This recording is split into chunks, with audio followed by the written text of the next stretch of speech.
sans avoir joué pendant 10, 15, 20 minutes ou 30 minutes parfois, être prêt à pouvoir aborder une partie importante, c'est essayer de poser le son le plus piano possible, souffler une note et essayer de la stabiliser pour stabiliser le rythme cardiaque aussi. どうも皆さんこんにちは、ミュージック感動です。いやー、今年も残すところあとわずかとなってきましたが、皆さんはいかがお過ごしでしょうか。あと1ヶ月足らずで2021年も終わると思うと、やっぱり早いっすよね。師走とはよく言ったもので、この時期のトランペットは割と目立つ演目が多いので、皆さんの先生もいろんなところで演奏をしているんじゃないでしょうか。僕の所属しているオーケストラでもクリスマスや年末に向けてオラトリオなどのコンサートが入っていて、ありがたいことに忙しい毎日を過ごしています。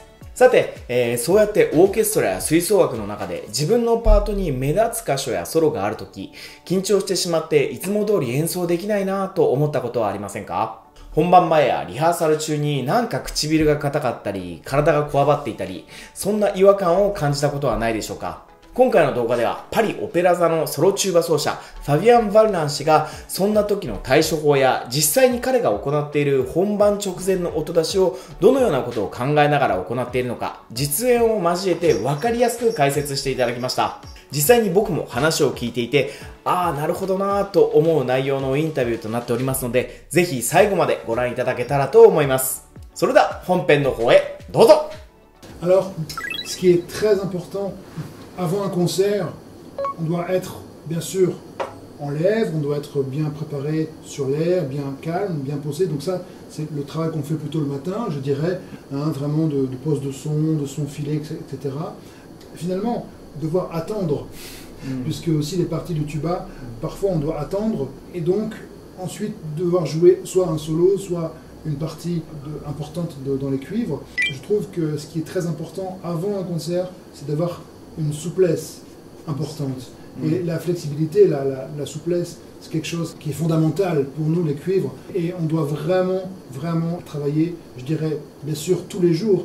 Mais avant un concert, c'est très important d'être très souple pour pouvoir justement aborder quelque chose sans avoir joué pendant 10, 15 ou 20 minutes ou 30 minutes parfois. Être prêt, vraiment. Et le travail de souplesse nous permet justement de pouvoir aborder une partie importante avec un peu moins de difficulté, je dirais.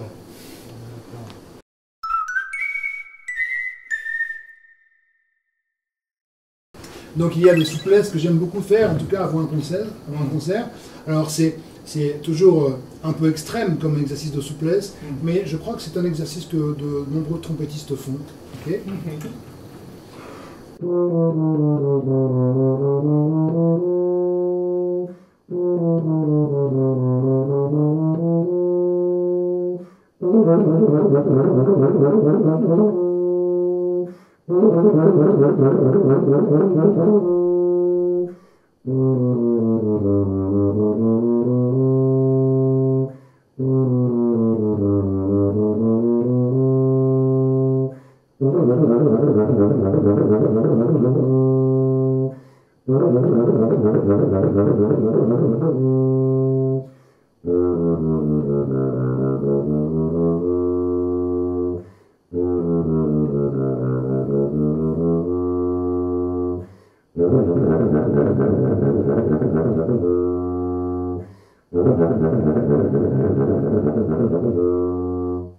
Voilà, ça c'est un exercice un peu extrême de souplesse, mais on ne peut pas commencer vraiment la journée par cet exercice qui est encore une fois un peu extrême, mais on peut le faire après avoir travaillé quelques minutes au moins, hein, pour être déjà bien en lèvres, mais ce qui permet vraiment de pouvoir aborder n'importe quel répertoire, je trouve.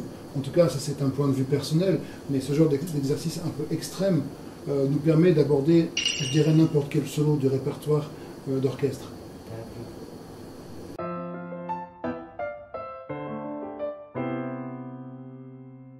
Si par exemple, juste avant le concert, tu sentais que ma lèvre, il est dur, si tu as senti comme ça, est-ce que tu vas faire quelque chose?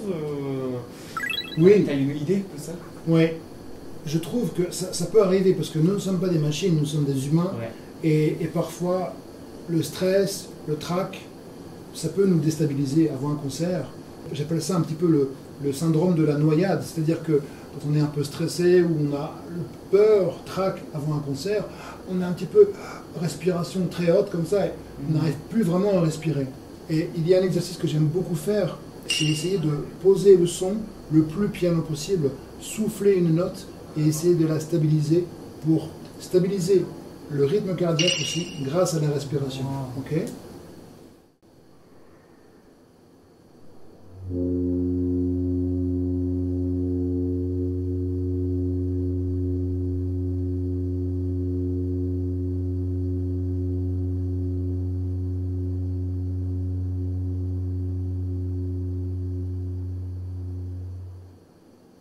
Vraiment le plus piano possible. Et ça quasiment sur une octave. Pour vraiment s'obliger à souffler, souffler et respirer et souffler. Vraiment, puisque on oublie souvent, mais encore une fois, c'est un instrument à vent. La respiration, c'est quelque chose qui va vraiment nous aider. On pense beaucoup trop, je pense, aux lèvres, à la langue, dans les instruments de cuivre, et pas souvent assez à l'air. Moi, j'ai vraiment reçu une pédagogie basée vraiment sur l'air, puisque mon ancien professeur était Melvin Cubertson, qui était américain, lui-même ancien élève de Arnold Jacobs, de Chicago, et vraiment tout était basé vraiment sur la respiration, sur la maîtrise du son, le contrôle de la respiration. Voilà.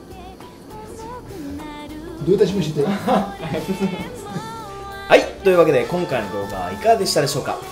よく聞く話ですが、こうやって毎日練習やコンサートをしているとどうしても唇やあとはタンギングとかそういうことにばっかり気持ちがいってしまって、この楽器が息で音を出している楽器だということを忘れてしまいがちですよね。それに金管楽器は休みが多くて平気で 2,30 分吹かないこともありますし、その後いきなり難しいソロだったり重要な部分を吹かされることがよくあります。金管楽器はもうそういうものなので、やはりどんな状態でも高いクオリティで吹ける柔軟性を持っておくことが大切です。呼吸法やピアノでのロングトーン、そして今回ファビアン氏が実演してくれた基礎練習で日頃から常に体やアンブッシュアに柔軟性を持たせるように心がけましょう。きっとそんな毎日の積み重ねが自分はどんな状態でも演奏できるんだという自信につながり、あなたの演奏を助けてくれるはずです。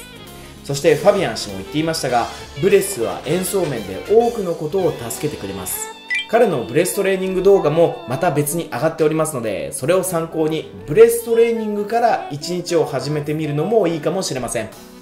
それでは少し話が長くなってしまいましたが、この辺で失礼いたします。また別の動画でお会いしましょう。ミュージック感動でした。